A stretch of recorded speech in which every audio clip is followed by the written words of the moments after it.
Episode 2 में बितना उसे मारने वाली थी, तभी दाउन ने आकर मून को पकड़ लिया। उसे देखते ही बितना ने अपना डैगर गायब किया। ये मून को पीट डालता, पर बितना ने ऐसा होने नहीं दिया। बितना ने उसका हाथ पकड़ा। उसकी स्ट्रेंथ देखकर वो हैरान हुआ। ये मिनजोंग के घर के करीब आया तो इसे गिरफ्तार कर लिया गया। इसके बाद दाउन ने बितना से वहाँ होने की वजह पूछी। बितना ने कहा, मुझे ये चेक करना था रिहा होने के बाद वो कुछ गलत काम तो नहीं कर रहा। दोनों मिनजोंग के घर आए। घर वैसे ही तहस नहस था। देखकर जाहिर था मून ने उस पर फिर हाथ उठाया। इसके अलावा हमें पता चला मिनजोंग अभी भी जिंदा है। जब उसने खुद को फंदे पर लटकाया तभी दाउन ने आकर उसकी जान बचाई। दाउन ने उसे काफी बातें सुनाई। उसके बाद कहा कि वो मून को फिर से सजा दिलवाएगा। अगर तुम उसे पहले सजा दे देती तो वो ऐसा ना करता। फैसला अब कोई और जज करेगा, क्योंकि हर जज उस जैसा नहीं। मून से इन्वेस्टिगेशन की गई। उसने ऐसे बताया जैसे मिनजोंग उससे मिलना चाहती थी। उसने बताया मिनजोंग ने खुद दरवाजा खोला, हथौड़ी में उसके लिए लाया था ताकि वो कीलें ठोक पाए। हम दोनों में जो बहस हुई ये हमारा आपसी मामला है, इसमें पुलिस को टांग अड़ाने की जरूरत नहीं। जब दाउन ने ये बताया तुम्हारे जाने के बाद उसने खुदकुशी करने की कोशिश की। ये सुनकर मून फिक्रमंद हुआ।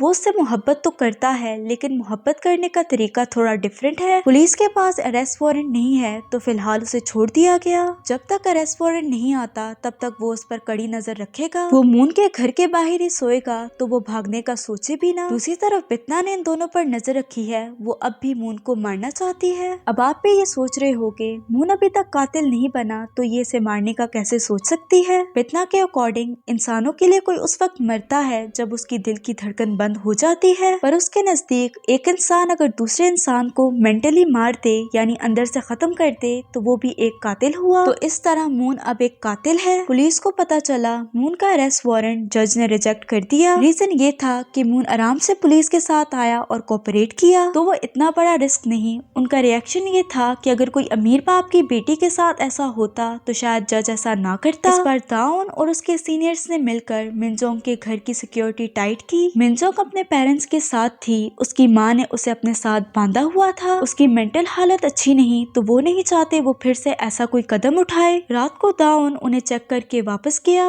मून आया जो कब से उसका जाने का इंतजार कर रहा था। उसने मिनजोंग के डोर कैमरा पर पेट्रोलियम जेली लगाकर बेल करने लगा। तभी उसे किसी का मैसेज आया तो वो वहाँ से चला गया। सुबह दाउन फिर से उन्हें चेक करने आया। बेल बजने पर मिनजोंग डरने लगी। कैमरे पर जेल की वजह से उन्हें कुछ दिखाई नहीं दिया। दाउन ने उन्हें आवाज लगाकर बताया कि वो दाउन है। मिनजोंग और ज्यादा पैनिक करने लगी। पिछली दफा मून ने उसे ऐसे ही बेवकूफ बनाया था। उसके पेरेंट्स भी डर गए। मिनजोंग की माँ उसे कमरे में लेकर गई। बाप ने छुरी लेकर दरवाजा खोला और बिना देखे उस पर हमला करने लगा। खैर दाउन ने अपनी अच्छी फाइटिंग स्किल से खुद को प्रोटेक्ट किया। जब मिनजोंग के बाप को पता चला तो वो जोर जोर से रोने लगा। दाउन उनके लिए एक और स्मार्ट वॉच लेकर आया था। इसी दौरान उसे कॉल पर पता चला मून की मौत हो गई। 12 घंटे पहले मून को मिनजोंग का मैसेज आया। मिनजोंग ने कॉल पर उससे रिक्वेस्ट की वो उससे अकेले मिलना चाहती है। मून उसके पेरेंट्स को मारने आया था, लेकिन फिलहाल उसने अपना प्लान कैंसिल किया। मिनजोंग की बताई हुई सुनसान जगह पर आया तो देखा वहाँ बितना है। असल में ये सारी इसकी चाल थी। फोन पर वलक ने मिनजोंग की आवाज निकाल कर उसे यहाँ बुलाया। वलक के जाने के बाद बितना ने उससे पूछा, क्या तुम मिनजोंग के मर्डर का गुनाह कबूल करते हो? अपने किए पर पछतावा है तो अपना गुनाह कबूल करो। मून को नहीं लगता उसने कुछ भी गलत किया। उसने अपना गुनाह कबूल नहीं किया। वो भागने लगा। जैसे ही वहाँ से बाहर निकला तो किसी और जगह पहुँच आया। ये बितना की दुनिया है। जैसा मिनजोंग ने फील किया वैसा वो उसे फील करवाएगी। दोनों लंच कर रहे थे। मून का पेट भर गया। बितना को लगा मून ने उसे इग्नोर किया। गुस्सा होकर उसके मुंह में सैलेड ठूसने लगी। समझ तो गए होगे बितना मून का रोल प्ले कर रही है और मून मिनजोंग का। मून का बर्थडे था। बितना उसके लिए केक लेकर आई। मून ने कहा वो उससे ब्रेकअप करना चाहता है। फिर बितना ने कहा वो उससे बहुत मोहब्बत करती है, ब्रेकअप के बारे में सोचना भी मत। नेक्स्ट सीन में मून ने ब्रेकअप की बात की। बितना को गुस्सा आया। उसने एक तमाचा मारा। उसकी धुलाई करने के लिए बैट लेकर आई। मून ने खुद को कमरे में बंद करके पुलिस से मदद मांगी। बितना को पुलिस ले गई। मून को लगा उसकी जान छूट गई, पर जेल से छूटने के बाद उसने मून की जान नहीं छोड़ी। मून किसी तरह भी उससे पीछा छुड़ाना चाहता था। उसने पैसों की ऑफर की पुलिस को बताने और फिर से ब्रेकअप की बात करने के लिए। उसने फिर से मून को धोया। हथौड़ी से मून की टांग तोड़ने के बाद वो उससे माफी मांगते हुए कहने लगी वो तो उससे बहुत मोहब्बत करती है। नेक्स्ट सीन में वो फिर मून को पागलों की तरह अपने घर का दरवाजा खोलने का बोलने लगी। अंदर बैठे मून ने इसे बहुत बर्दाश्त कर लिया। डिसाइड किया वो अपनी जान ले लेगा। जैसे ही खुद को फंदे पर लटकाया वो रियलिटी में वापस आ गया। ये इसके ट्रायल का हिस्सा था। जो इंसान अपने गुनाहों को नहीं मानता उसे विक्टिम का एक्सपीरियंस दिया जाता है। बितना ने बताया वो असल में एक डीमन है, उसके गुनाहों की सजा देगी। मून ने कहा मिनजोंग अभी भी जिंदा है। बितना ने बताया तुम उसे मेंटली मार चुके। मून अकड़ दिखाने लगा। बितना ने एक तमाचा मारा तो वो माफिया मांगना शुरू हो गया,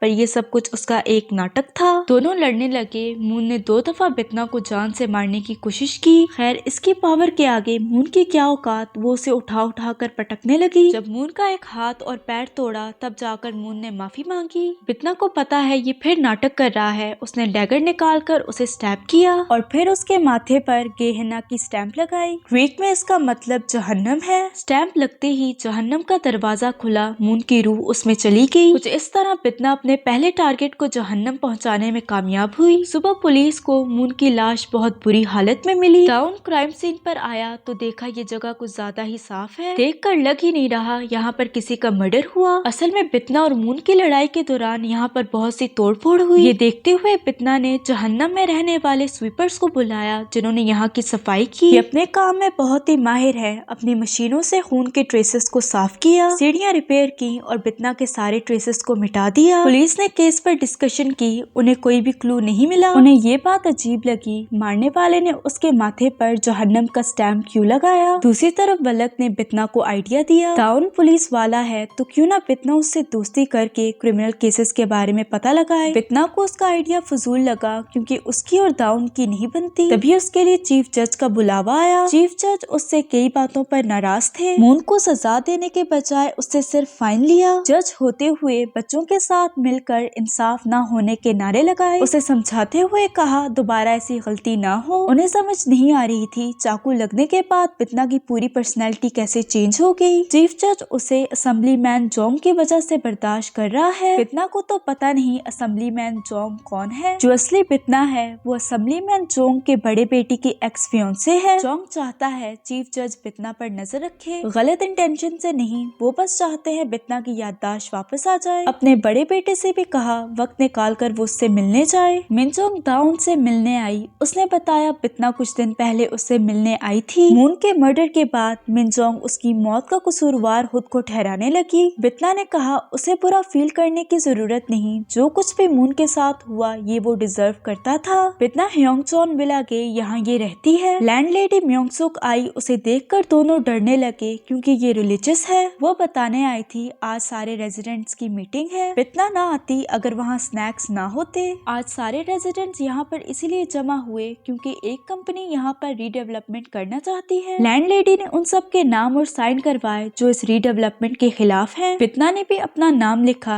ये इस बात से अनजान है जो रीडेवलपमेंट करवाना चाहती है वो जोंग की कंपनी है। बितना का हाथ पकड़कर लैंडलेडी प्रे करने लगी। उसे कुछ होने लगा। वो जल्दी से बहाना बनाकर निकली और सोचा वल्लक का आइडिया इतना बुरा नहीं था। तो बस बितना खाने पीने का सामान लेकर दाउन के पास पहुंच आई। वो उससे डिनर के बहाने बात करना चाहती थी। दाउन उससे कुछ भी बात नहीं करना चाहता। बितना ने उसे धमकी दी, बात करने के लिए राजी ना हुए तो जाकर सबको बता दे कि वो दोनों एक दूसरे से कितनी मोहब्बत करते हैं। बातों बातों में बितना ने उससे पूछा क्या तुम आजकल ऐसे सीरियल किलर्स के केसेस पर काम कर रहे हो जो अभी तक पकड़े ना गए हो। दाउन ने कहा बहुत से, लेकिन वो बता नहीं सकता क्योंकि इंफॉर्मेशन कॉन्फिडेंशियल है। बितना ने अगलवाने की कोशिश की लेकिन कोई फायदा नहीं हुआ। आखिरी हल के तौर पर उसने दाउन को शराब पिलानी शुरू की। नशे की हालत में वो उसे नाम बताने के लिए तैयार हो गया। दाउन ने उसे अपना नाम लिखने का कहा तो वो हैरान हो गई। भला किलर डिटेक्टिव कैसे बन सकता है। उसने बताया तब वो बहुत यंग था।